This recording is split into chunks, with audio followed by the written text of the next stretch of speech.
接下来的话呢是 Chris 给大家介绍关于 open source 方面的内容。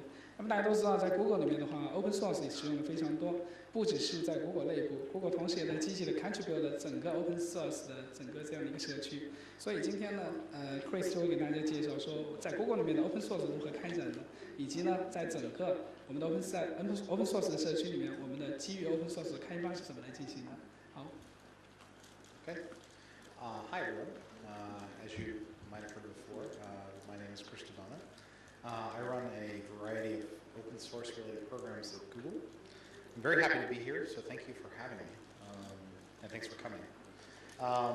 My job is often one that's a little, it's not very glamorous, and so when they asked me to give the speech, I was like, are you sure? And they're like, yes, come. And I'm like, okay. My primary job is license compliance, which means making sure when we use open source that we do so correctly. And that can be fairly challenging in a company the size of Google. But the best part of my job is releasing code from Google and making it available to all of you, whether it's releasing things like Android or Chrome, which we'll talk about in a bit, or even very small patches that go into things that you use every day. We also run the summer of code, and we handle protocol and API licensing. So before Google was very, very large, we made a decision whenever we're going to be releasing interfaces into Google, these APIs that you're hearing about all today, we wanted to make sure that those interfaces and the sample programs that use them were very fairly given away to people, so that we weren't trying to play some game and control you. And so we tried to weigh on this. And this is why when you see Google documentation, it's almost always under the Creative Commons licenses, which say explicitly to you, you can use these. And all the examples are often under the Apache or BSD licenses, which say again to you, please use these. They're safe, they're fine, we're very happy to have you use them. And I'll talk a bit about that. And then I had a past life doing things before Google, but that was a long time ago now. The agenda is very, very, very simple, because I'm a pretty simple person. You get to see me, and then you get to ask questions. And you can actually ask questions. This is a famous shyster, scam artist, thief in the United States. He comes in late at night on television and tries to sell you things. But I just think it's a great jacket. The coat he's wearing is just a lot of fun. So feel free to ask me questions anytime during the talk. Just raise your hand, stand up, yell, throw things at me, whatever. But if you throw something, take a picture of it. That'd be great. But I'm not really big on super long agendas because I think they take away the surprise and the fun of a talk. And I suspect that my cold will do that anyway. So anyway. So this is Google. This is Google circa 10 years ago. This is the last time Google had multiple architectures at one time running in a data center. This wasn't really a data center. This was at Stanford on a table. Our founders went to various offices and they found computers that were unplugged. And so they took them and they put them in this room and they plugged them in and they used them for their first try at what became Google. People who got upset, they gave them the computers back. And that's sort of how it worked back then. You'll notice that there are sort of IBMs here. Well, these are Dell machines. And then these are an IBM machine. This is a Sun machine here. So various architectures, but almost all of them are running Linux at this point. So the funny thing about Google is, whenever you use Google, as you know, you're using Linux, and I talked about exactly how.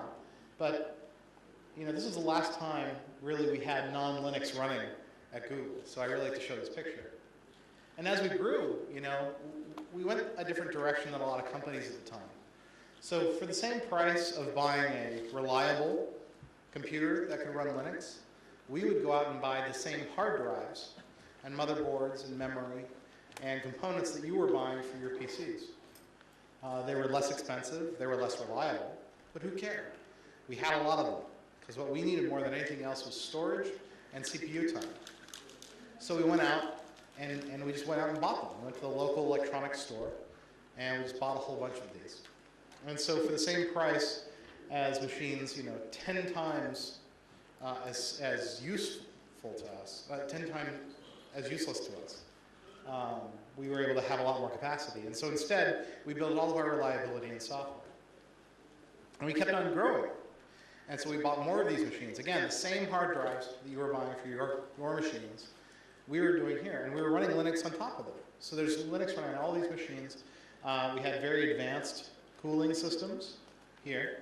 I had one of those pretty much at every company I've ever worked at. You know, an advanced power distribution technology, you know, over here. But so it was all running Linux, and all the software was built using free software. And we did this not really because it was cheaper. We did it because it was better, and it met our needs better. And we kept on growing and growing, and this is where we are today. And the thing I want to point out, I'm not trying to show you these baby pictures of Google, because I want you to do this. I mean, it's actually, there's a lot of reasons why this is harder. But we went the other direction, and we decided that for us, it was better for us to just run Linux on top of very commodity systems, because that was where all the action was. It's where we could find the best machines. And in a lot of ways, over time, those individual components we were all using became more reliable. And Linux always was great.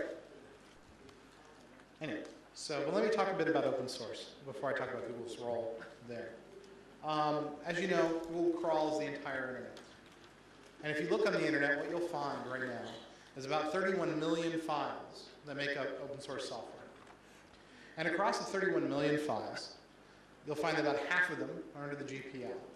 The GPL, by a lot of people, this is the scary license. It's not. But if you don't like it, there's still so many others, right? Because if you break it down, you know, this is the scary part, but it's not that hard. But the nice thing about this, if you can master the use of this code, any one of you can pull in up to 2 billion lines of code into your companies, depending on what you're doing. So there's no reason for any of you to be replicating the work that's been done on the internet already, right, and released as open source software. So if you're really good, if you get good at understanding and using open source code, you can have access to an incredible amount of functionality. And I'm not just talking about the stuff that Google has released here. I'm talking about everything that everyone has worked on over the last, well, since the beginning of computer science, really. You have access to that. You don't have to rewrite any of this stuff, and it would be insane to, you know. In much the same way you don't want to go create a new chip for yourself, you just buy one. And the question comes up often during this talk, well, why are people doing this? Why are they giving away all of this code? Literally billions of lines, 31 million files. Why are they just giving it away? And if you ask them, which is what we did, instead of guessing, they said it was because they wanted to be smarter. You know, they wanted to do their jobs better, you know, and they were idealistic about it. They wanted to share their knowledge. They wanted to make it possible for people out there to be able to take advantage of the work that they've been able to do, much in the same way that they've been able to take advantage of the work of others. And when we created the programs around open source at Google, we took this as our reasoning as well. We said, listen, we want Google to be the best computer science organization it can be. We wanted our computer programmers to be the best computer scientists they could be. So why deny them access to the world of computer science that's represented through open source software? And then, you know, down here is sort of the negativity, right? That's people who didn't like Microsoft was down here. So this is a very positive slide, right? It's not about disliking somebody else. It's about becoming better for ourselves. And that was something I felt was really very positive. I mean, I meet folks all the time, right? But anyway, let me just go forward. So what does this mean? Open source software developers really do understand open source. They know that they're giving you code, and they're happy to do it because they want to basically be in this world of computer science where people can work together over the internet to make better software. They expect people to use it, and they're really happy to see it. And that's very remarkable. You know, computer science is unique in that it said, listen, the actual ability of us to move our software around, our expertise around is there. So we should do this. And thus we can all become better. And if you look at how few computer programmers there really are in the world compared to the demand, this is a very important thing. So, anyways, so Google. How do we use open source software at Google? Whenever you visit Google, you may or may not know this, but you're using Linux at the most barest level. It's running the kernels on our machines. And then there's a number of system libraries and programs there on the machines that are also in use. When we build software, we're building it using open source languages and compilers. And then we're building our software using not just our software that we write, but we combine it with open source libraries from things that you would recognize like OpenSSL, zlib, and others, but literally thousands of other libraries in all kinds of languages. I mean, we did a profile of all the languages that use at Google, and we even found some Fortran hiding in there among all the crazy languages. It was for the LAPACK profiling tool. So it's amazing the kind of code that can come in if you just open the doors a little bit. And then we use all kinds of cryptography products, SSH, OpenSSL, and the rest. And then they run on top of Linux. And now it's also interesting, we used to not use Apache as much, but after certain acquisitions, including YouTube, we figured out how best to run that inside production, since we depended on it so much there. So we've got everything from open source servers, to libraries, to languages, to you name it. And it's very important to us. We also run it on our desktops for most of our engineers. So, you know, that's about 10,000 installations of Linux right there, not counting the production servers. We have almost 17 servers for you to use for Google. But why do we use it? So here's the thing, Google's big enough, you know, that we could have afforded to have purchased operating system licenses. We absolutely could have done that. We could do it now. I mean, it would have been very, very expensive and ridiculous to spend the money, but we could have done it. But the reason we didn't do that wasn't because of money. It was because of control and destiny in a lot of ways. Let me tell you a story. So if you go back about 6 years, France Telecom, the mobile phone provider in France, they wanted to bring out a phone that had push-to-talk capability. Push-to-talk is the walkie-talkie like functionality on cell phones. You go, and then you talk. You don't have to dial numbers or whatever. And adding the functionality to the cell phone towers cost France Telecom a little over $1.5 billion US. So it was very, very expensive. And they had this plan, it was 2 years long, where they were going to upgrade all their carrier infrastructure, all their billing software and infrastructure, their sales and marketing, and they were going to have a couple of phones in the pipeline that would support this. The first phone was a Windows Mobile-based phone. I believe it was built, well, I don't really know who built it, but, and it was a fine phone, standard ARM-based cell phone. And what they noticed was, as they were getting closer to launch, they were about 3 months out, every fifth call was dying. So they call up their representative. And this is actually not an anti-Microsoft story. It's more what happens when you don't control your destiny story. So they reach a representative and they said, we are having a problem.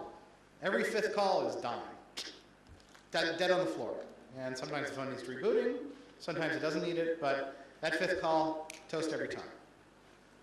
They said, oh yes, we know all about this problem. They're like, oh, you know that, great. And they're French, so they have French accents. And they said, whoa, magnifique, you have it fixed for me. And I said, oh, it has been fixed. They're like, ah, fantastique. And they said, well, unfortunately, that fix is only available in the next version of the operating system. Okay, well, when's that coming out? They asked. They said, it's coming out in 18 months. They said, 18 months? We're shipping in 3. Can't you give it to us earlier? They're like, no, we can't. What do you mean you can't? We can't. We're not going to give it to you earlier. Now, this is why it's actually not an anti-Microsoft story. Whenever you go to a company, how many of you have developed software for a living? Just raise your hand. Well, one of the things that happens is sometimes your customers will ask for a special version of your software. And you always have to ask the same thing. Are they giving me enough money? Do I make enough money to offset the costs of having a special version of this software? And at the time, France Telecom was 4% of Windows Mobile revenue. So they weren't important enough to justify a special version of Windows Mobile just for them to fix this problem. And so they didn't give it to them. And since they didn't have access to the source code and the ability to rebuild the operating system themselves in such a way that they could use it and ship it, they couldn't ship with that feature turned on. So they disabled the feature on that particular phone, pushed it to the next phone that was coming out about 2 or 3 months later, and they made the button a camera button or a mute button, I don't remember which. And the thing is, early on in Google's time, we had a similar problem. We wanted, with our systems management software, to be able to have programs that were not running as the privileged root user to use ports under 1,000. Now, this is trivially easy in some operating systems. In Linux, it was hard-coded in the kernel. So we changed the kernel, and we pushed the kernel out to the many machines that were in our production data centers. Now, the thing that's remarkable about that is that we didn't have to ask an operating system vendor's permission. We didn't have to ask for special engineering by that company. We didn't have to go through any partner discussions. We just did it and pushed it out, and it took about a week. And that's a remarkable thing, because I have to tell you something. Google, by that point, and even and especially now, whenever we want to get something from the outside world, we know that it's very likely that there are other people in the computer industry and the internet serving industry that are going to try to find a way to stop us or find out what we're doing exactly. Imagine, for instance, one of the things we think is very, very proprietary and secret about Google is how many computers we have in our data centers. And imagine if every time we wanted to expand our ad products, we had to tell a database vendor how many CPUs we had, or how many hard drives, or how much memory. I was at a licensing conference with a bunch of lawyers, and they were talking about having engineers go in, shutting off cores on their CPUs, because to turn them on would have increased their licensing fees to Oracle. And it's just, I'm listening to this because, as you know, chips haven't gotten much faster in the last 6 or 7 years. You know, they've capped at about 2.5 gigahertz. But what they have done is they've put multiple chips on a die. And through this licensing problem, they're just shutting off all of this advance. And it was like personally offensive to me as an engineer that they would have to do that. But with open source, you don't have to. You just keep on running. You just keep on taking advantage of changes in hardware. That same hardware, which we were using early on, to see the performance advantages of the marketplace that you, as consumers, were bringing us. Anyway, so also it's annoying when you want to make some change to an operating system, like a change that would have fixed this fifth call problem, that you know that you can fix, and then being told that you can't, because it's not yours to fix. See, with Linux and with open source, we have the ability as a company to say, listen, we don't really like how that function works, so we're going to change it. We're going to allocate the engineers. We're going to find the engineers, train the engineers, whatever it takes, because that's important enough to us. We can make that decision. And in the event that we're not that big, we can go out and we can find some other provider. You know, if it's not Red Hat, it'll be SUSE. If it's not SUSE, it'll be Wind River. If it's not Wind River, it'll be X, Y, Z, Canonical, you name it. And so we end up being beholden not to any one vendor who can grab us, hold us, and lock us in. And that's incredibly appealing to Google because we don't really like being told what to do. I'm not going to lie to you. We're kind of control freaks. So that's why we use open source. And that would be enough. The thing about open source is it really doesn't ask for much back from you. But we didn't stop there. We thought that to do this right, to do open source and really computer science correctly, we needed to exist within the world of computer science, with our peers in computer science. And so we came up with different ways of doing this. The first is the most basic and the most fundamental, and one that so many companies miss. I'll share with you a problem we had with Linux early on. We weren't doing a very good job of keeping up with the mainstream Linux kernel at the company. And so the 2.6 kernel had been released by Linus and his lieutenants, and the 2.4 kernel was what we were using internally. And as these machines were getting faster and new features were coming out, we were having to take code from 2.6 and make it work on 2.4, so it would run in our production data centers. This was incredibly exhausting. It was demoralizing for the engineers, and it was a waste of time, because if we had just managed to transfer over to 2.6, then we would have been in fine shape. So one of the things that they realized very, very quickly was that some time spent ensuring that we stayed in line with the main line, meaning releasing our code too, so that we could just easily upgrade, was time well spent for us. And it took us a little over 1.5 years to fix that problem, to have the external kernels come in line with our internal production kernels, or vice versa. And so it's strategically important to us for us to keep up with the external world of open source software, because we use so much of it. And also, we feel that for the internet to continue to be competitive, it needs to continue to run on open source software. If you look at the internet today, something like 98% of DNS calls, 70% of web servers, 65% of web servers, 70% of operating systems or more are all open source. And the internet is this great fair place for us all to compete, whether it's, in our case, doing advertising, other people selling things, you name it. There's no one who can really tell you, stop doing that on the internet. Well, that's not really true. But the reality is it's a very good place for us all to compete for business. And one of the things that makes it happen is the way it's run and the kind of software that it runs on, and that's open source. So releasing code from Google helps the internet grow. It helps the internet stay fair, and that's a very good place for Google to be. We have a saying at Google, as the internet grows, so does Google. And I think that's true. And so to do that, we've released about 300 small to medium to large size projects to date. We release about one a week now, sometimes two. And those are almost always not API examples, although those are there too. API examples, though, we release under open source so that you know that you can use them and use them in pretty much any way you like in your software. We've released our low-level developer tools, our linkers, our memory allocation routines, you know, you name it, plugins for Eclipse and things like that. And then we also provide infrastructure for people. So if you go to code.google.com, you'll find over 250,000 open source projects have chosen to register there, and 70,000 do day-to-day development there. And then we've released very, very large projects. How many of you have had to develop a website and had it not work on some random browser, even though it looks great on all the rest? You can raise your hands. I see a couple in the back there. I see one in the back. Unfortunately, this happens a lot, and this is a problem that we've had pretty much unendingly at Google. So one of the ways we've approached this problem is we've tried to create tools that help us make user interfaces that work consistently from browser to browser. And the first one was Google Web Toolkit, and we released that under the BSD license. And this basically makes it possible for you to create user interfaces that you know are going to work from browser to browser to browser. And that's a very good thing. Yes. And then we said, okay, what's another problem that web developers are having? Well, browsers are too slow. You can't expect a desktop-like experience on some of the older browsers, and so we said, okay, maybe we can make things better by releasing a new browser with a faster JavaScript rendering engine, which is what Chrome is. And now we could have just released Chrome and just pushed it and marketed it and gotten people to adopt it.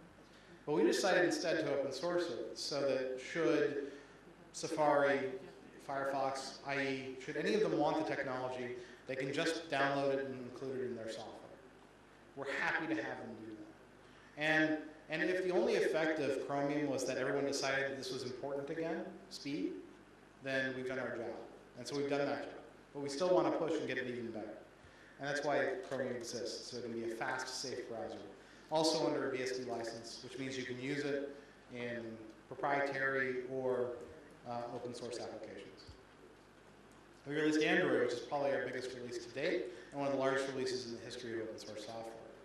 It's 9.5 million lines of open source code, about 1 gigabyte of code, that represents an open source cell phone stack. We did an analysis about 3.5 years ago about where smartphones were going. At the time, Nokia had about 70% of the market, Windows had about 20%, and the iPhone hadn't come out yet, and so the rest were just random others. This hasn't changed much. With the exception of the iPhone being released and Android being released, those numbers stay pretty consistent. And the funny thing about the Android release being open source is we've made it possible for new phones to come out that are, in our mind, much better. It's a better baseline. And it also, in some ways, forced the market to consider the cost of handsets. So before Android, you'd be spending anywhere between $3 and some very large number of dollars per handset for your operating system. That's no longer such a big deal now, because Android's free. You can just download it and install do whatever short-term engineering you need to make it work on your platform, and poof, you've got a smartphone. If you want to go a little further and work with us, we can even ensure that you have a good marketplace of applications there as well, as we've done with T-Mobile and others. And the whole point of that was to basically change the cell phone market so that zero cost was the first step for these cell phones. And thus force the market into a more open place. So it's more like the internet than it's like the desktop market the way it is right now. So we've released a lot of software for people to use. And then you have things like Google Wave, where it's basically something that right now runs on Google's infrastructure. But for it really to succeed, we know we have to release it into open source. Because if it's just running on Google, it's just not very interesting. I mean, yes, interesting people use Google, but not all interesting people use Google. They're on their own search engines, they're on their own mail clients, they're on blogging software, they're on instant messaging tools, you name it. And by releasing the software, we allow people to tie things together. And by federating that software, we can move communications forward for all of us. And so that's something we've done. What we've released to date have been the protocol documentations, mostly in draft form because we're all still writing them. But the entire thing will be open sourced as well, as Lars has said. A lot of people at Google joke that this is the best test of your browser you'll ever have. Did you see a full-time demo of Wave during the keynote? A little bit? It's really pretty interesting. And I understand they're giving all of you Wave accounts. So I'm DiBona on the Wave sandbox. Please feel free to befriend me. And then one of the main functions of the company is, of my group in the company, is to make sure that Googlers can patch into existing projects so that we don't have to get too far away from them, the way we had with the Linux kernel early on. And so this is just a list of some of them. It really is hundreds a month, hundreds of patches, hundreds of different projects that we commonly patch into. So it's very likely that anything that you're using today has some Google code in it, whether it's an iPhone, an iPod, your cell phones, your laptops. There's some Google code somewhere. And then the hosting infrastructure, which I already told you about.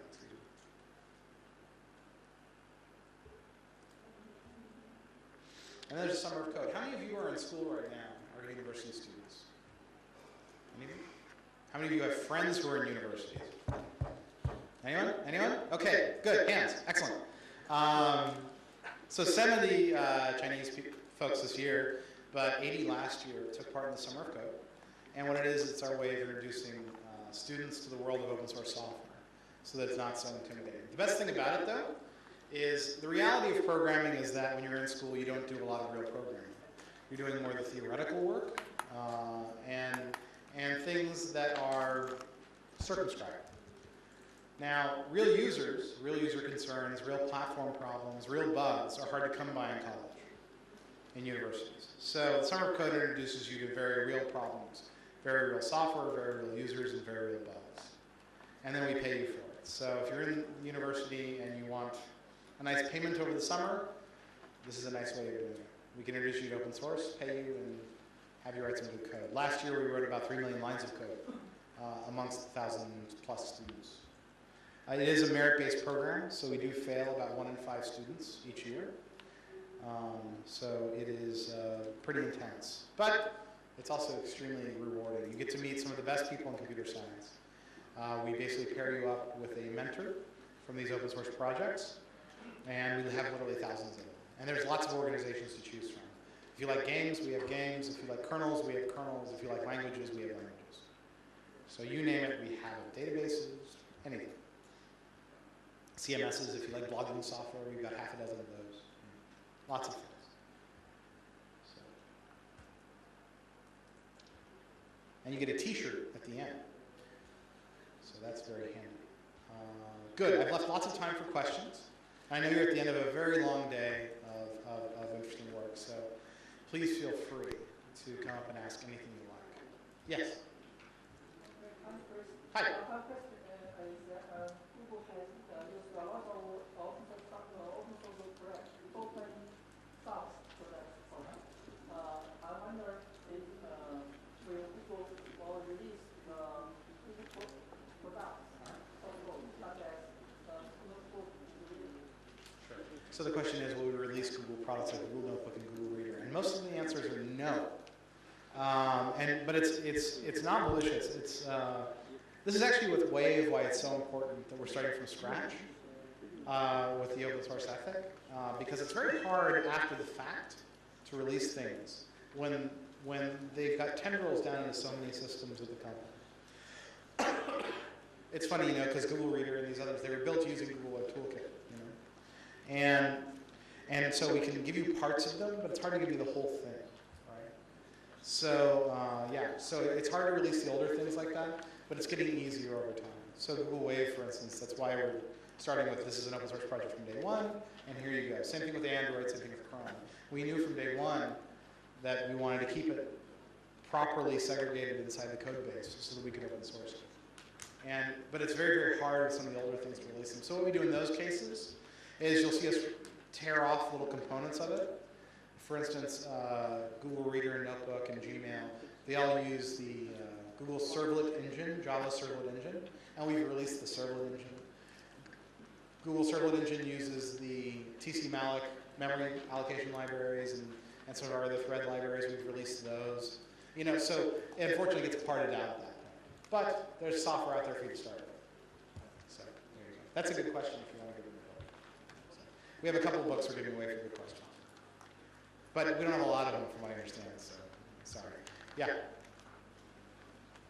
I find more and more projects on Google Code, but what will the Google Code be? Another Apache or another SourceForge? So why do we need another SourceForge?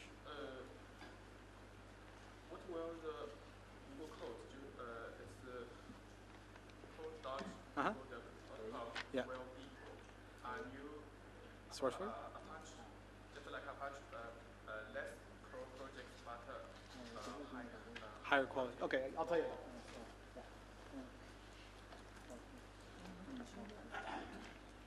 So the question, and tell me if I've got it wrong, is sort of the differences between code.google.com and SourceForge with the project hosting, and is it to go for higher quality? Is it to go for a different audience? We had a joke early on because when we created Google Code, the project hosting functions therein, we knew that people would be using this as a backup for their SourceForge projects, and we were okay with that. Because at the time, SourceForge was somewhat unreliable, is the nice way to say that. And we felt that the open source world had a lot of eggs in that one basket. It's an Americanism. We were all counting on SourceForge to always be there. And it wasn't clear that it was going to be. And so we thought that having another capable, reliable, large-scale repository was very important. And so we created code.google.com, and now we have so many projects. So we were kind of right. What's funny about hosting systems, though, people almost never switch. Because once you've got your system set up, your version control set up, it's kind of difficult to move from one to the other. And we weren't there to really compete with SourceForge. We were there just to provide infrastructure. And we're actually good friends with the SourceForge people. I actually worked on SourceForge when I was at VA, so everything old is new again. So yeah, the point was to give a more reliable hosting system, and it's done that. And that said, SourceForge is a fine place. It seems like it works okay. So, and we also wanted a cleaner user interface without as much orange, so. Yes?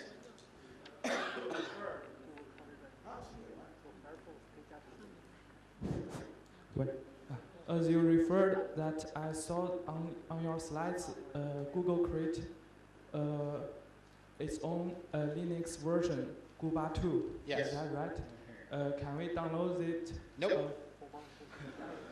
Thank you. So Ubuntu is our name for, it's just Ubuntu. It's the regular Ubuntu you download, but it's designed to run on our corporate network, on our file servers, and it has a couple of extra build tools that we need. So it's actually not that useful. We do patch back into Ubuntu changes that everyone can use, but unless you have literally our filers and file names and all of that stuff, it's not as useful. The operating system we did release is Android. So you means the Guba 2 is server-oriented, not the consumer-oriented? No, it's not consumer-oriented. It's specifically for our developers on our network using our servers. So, And by our developers, I mean employees. Thank you. Sure. You can give away books like crazy. There's the fellow back there. Yeah,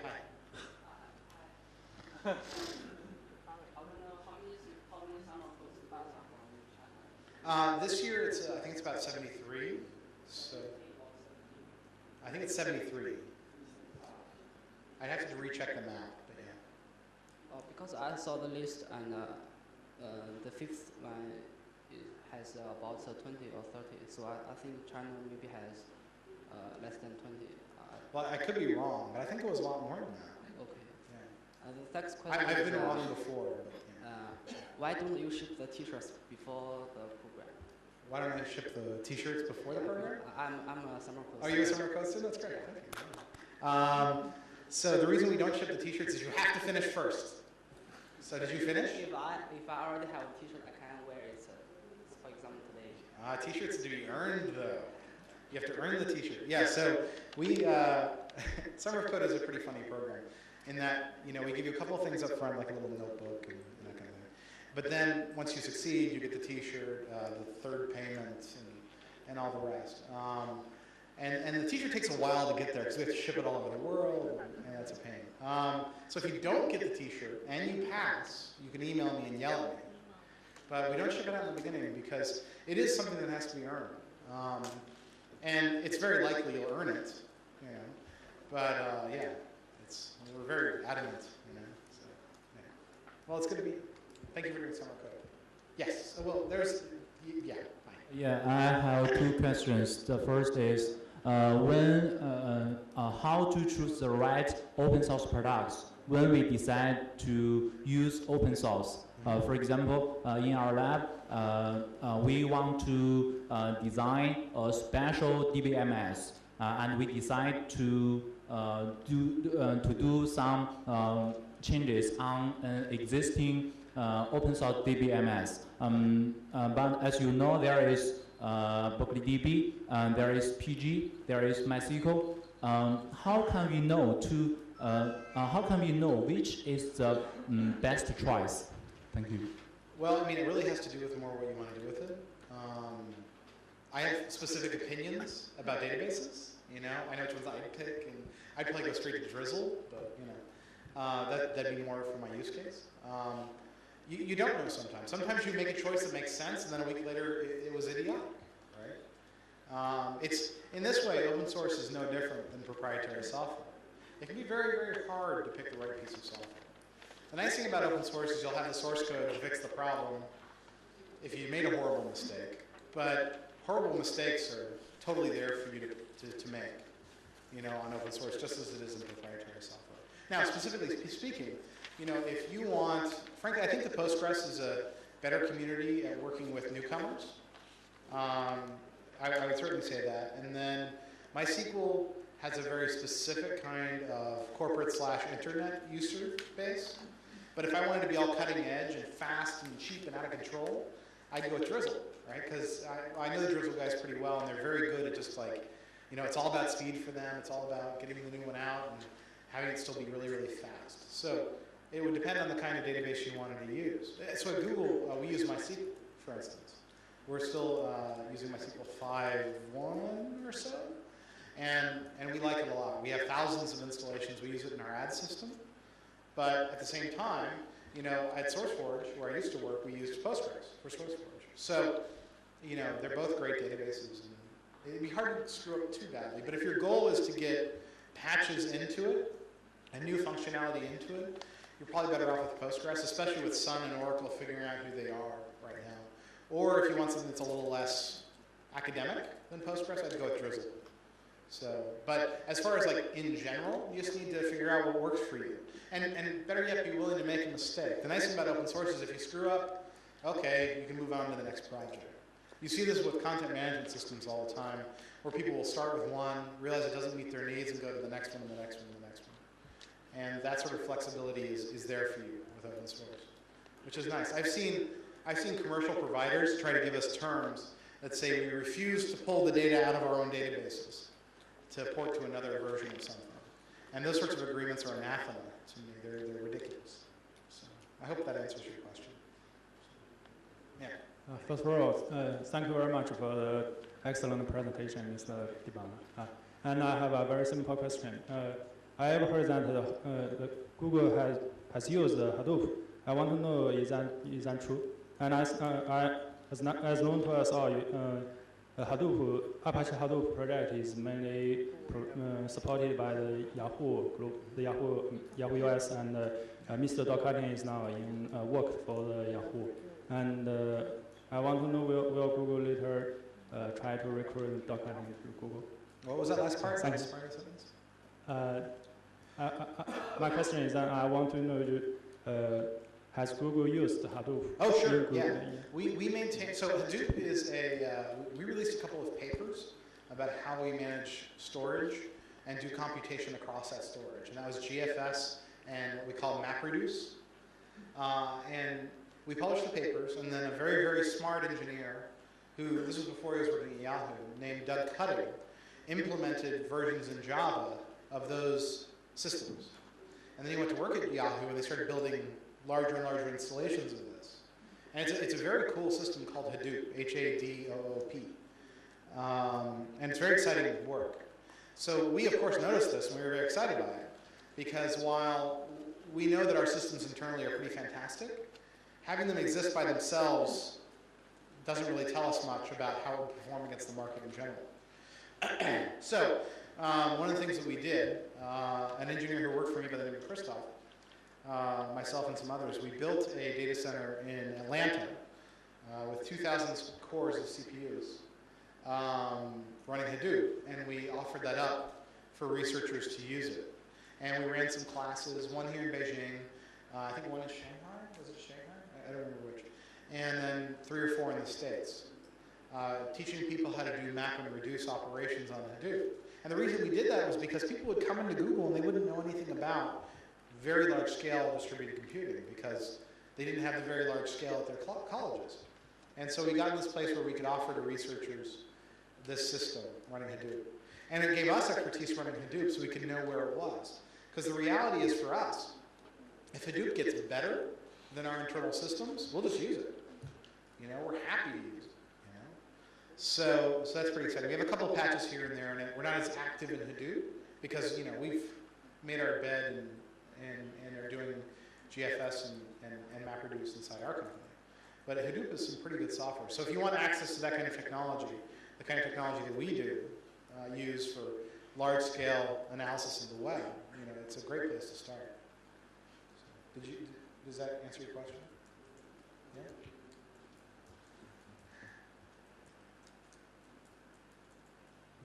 I asked that will Google try to recruit Docketing to work at Google? To recruit people who know Hadoop? Sure, yeah. I mean, it's a great way to get through a Google interview if you understand Hadoop. So I think it's not good news for Yahoo. Thank you very much. Oh, sure. We have time for yes. You introduced the development of Chinese contribution to the open source world. In my opinion, the situation in China is not so good. For example, every developer in Google have their beach time, about 2 hours per day.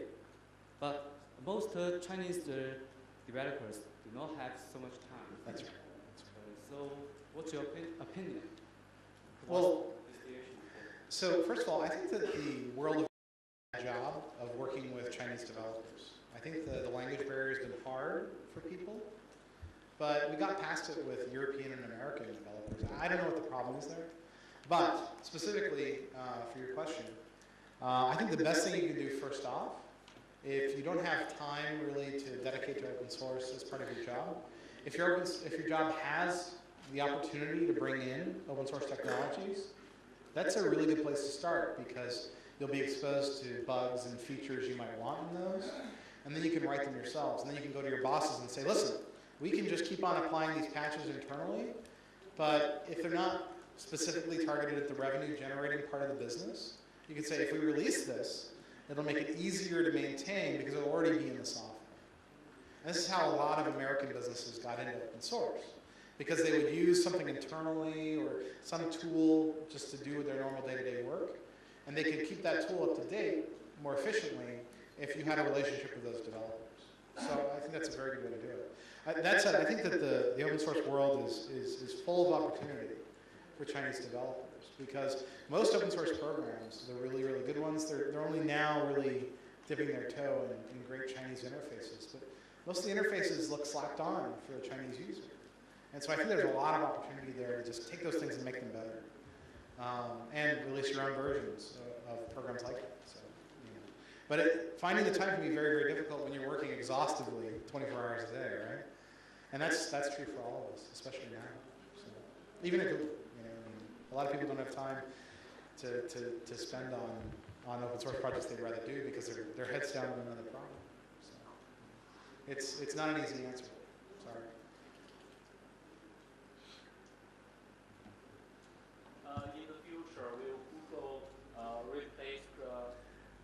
In the future, will Google replace the traditional disk in the servers with flash memory, for example, SSD? Yeah, so we've actually tested this out, and there's some situations where flash SSD drives are pretty remarkable. You know, there's certain kinds of servers, which I can't really enumerate here. My apologies, where SSD makes a lot of sense. And if you look at how SSDs, especially the ones from Intel, have been performing, you'd be totally foolish to ignore them. Intel has the XM series of SSD drives. They're 5-6 times faster than the Toshiba ones and the others, and they're really remarkable. So, so yeah, no, we've certainly been looking at those. That said, for us, staying in the memory of the machine for a lot of the data-intensive things matters a lot. It's even too slow to stay on SSD for some of these operations. So there you go. But yeah, SSD is important, but we're not leaving behind rotating storage yet. Now the nice thing about SSD is it really reduces the power profile on the machines, and that's very, very important to us. We have a lot of computers, but we also have a lot of hard drives. And one thing you'll notice with computers is when they turn on and they start spinning up the drive, that's this huge power draw that's added to the normal load of the machine. And so it affects the kind of power supplies you can use and how you allocate power in a data center. So one thing you'll notice with modern disk controllers, you can set them up to stagger startup of the drives so you can have a smaller power supply. And SSDs, you don't pay a penalty like that from the initial spin up of the drive. So yeah, there's a lot of really good things about SSDs that we love.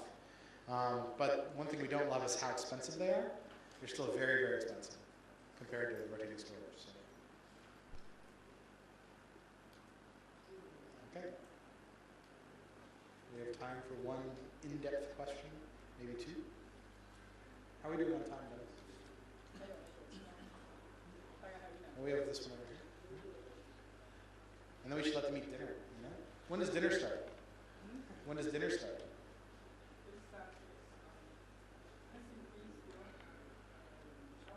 Oh, great. All right. Yeah. Ask a really complicated one. Right now, I heard that you mentioned about the Google browser Chrome. Right now, I'm using the Firefox. And can you give us some reasons so that we can choose the Chrome instead of Firefox? Sure. So the question is, why would we choose Chrome over Firefox? First of all, Firefox is an awesome browser. The extensions on Firefox are amazing. And Chrome extensions are just getting started. So that's why most people don't switch. The reason why people switch, though, is really speed and safety. So if you look at how Chrome's written, it's basically, it uses the processor architecture to isolate the individual tabs on a browser from each other. So it's very difficult to bring down the whole browser by having one terrible tab running Flash and 15 plugins or whatever. So that's something that's very appealing. It starts very, very quickly, which is also something that I appreciate when I'm starting up a new tab or a new instance of the program. But it's really speed. On JavaScript heavy pages, it's simply the fastest right now. And there you go. That said, I mean, Firefox is a great browser. I mean, there are times when I hop over to Firefox, but yeah, it's the speed of it. It's just, it blows your mind. And then when you're on other browsers, you're like, oh, it's not fast enough, And one of the things that Google has always been adamant about is how important speed is. You know, we're sort of obsessive about it. Like on the Google pages, the search pages, there are some visual elements we simply won't include because it slows things down. And frankly, you know, I'd imagine you're very sensitive to this considering how far away our machines are from you physically. Right? It makes Google less responsive to you, which is too bad. So yeah. So why would you want less responsiveness in your browser? Is sort of our thinking. So that's why I use Chrome. Now why you use it? Who knows? That's why I use it. Yeah. Yes. When can I use Chrome in Linux? When can you use Chrome in Linux? We have developer versions and engineering samples, kind of, right now. We have versions for Mac and Linux. They're not great, but they're fast. They crash faster than anything. No, but yeah, no, they're out. We just did a blog post about this. Bloggers block right now from China. But if you go to the Chrome pages, you should find a link to the Mac and Linux developer versions. Try them out, see if you like them. A lot of people really like the Linux version already. It's not great in my opinion. It's missing some of the basics, the bookmark manager and that kind of thing. But it runs pretty well. So. But for it to be a real browser, 6 months, maybe a little longer. But you can download it now and try it out. I have a second question. I know WebKit is a good XML render engine. Is it will be easy to develop a word processor with this engine, like a Word or OpenOffice, similar? Oh, you mean use WebKit? Is it will be easy?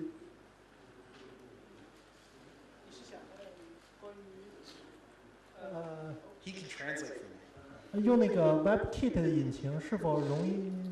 就是来开发一个类似于 Word 的文字处理软件，是不是会很容易？因为它是一个 XML 的渲染引擎。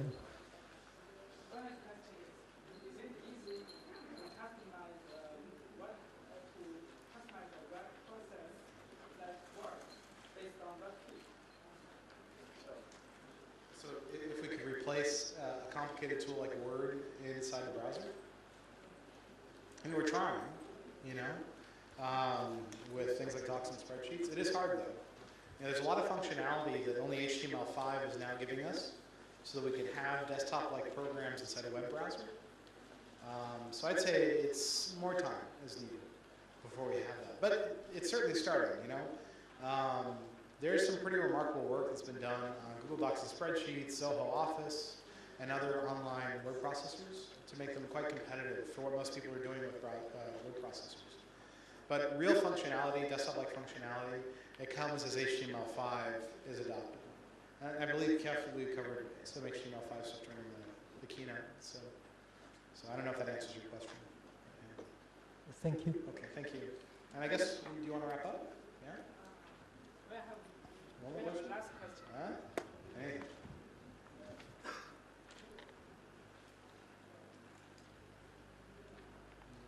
Want to go back there?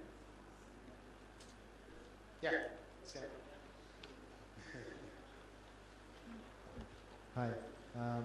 You were talking about the lag in using Google application in China. Do you have any plan to make Google Doc and Spreadsheet faster here, or? Yeah, it's really more a matter of can we bring machines into China? Can we bring them closer to China so that there's less lag on the network? And we've been figuring out how to do that. It's not been incredibly satisfying for you, we know that. But it will get better in time. But I don't know exactly how much time. They don't tell me all the time. But yeah, we absolutely unconditionally know it's a problem. We feel it ourselves as Googlers. So yeah. Sorry. Okay. Thank you for coming to my talk.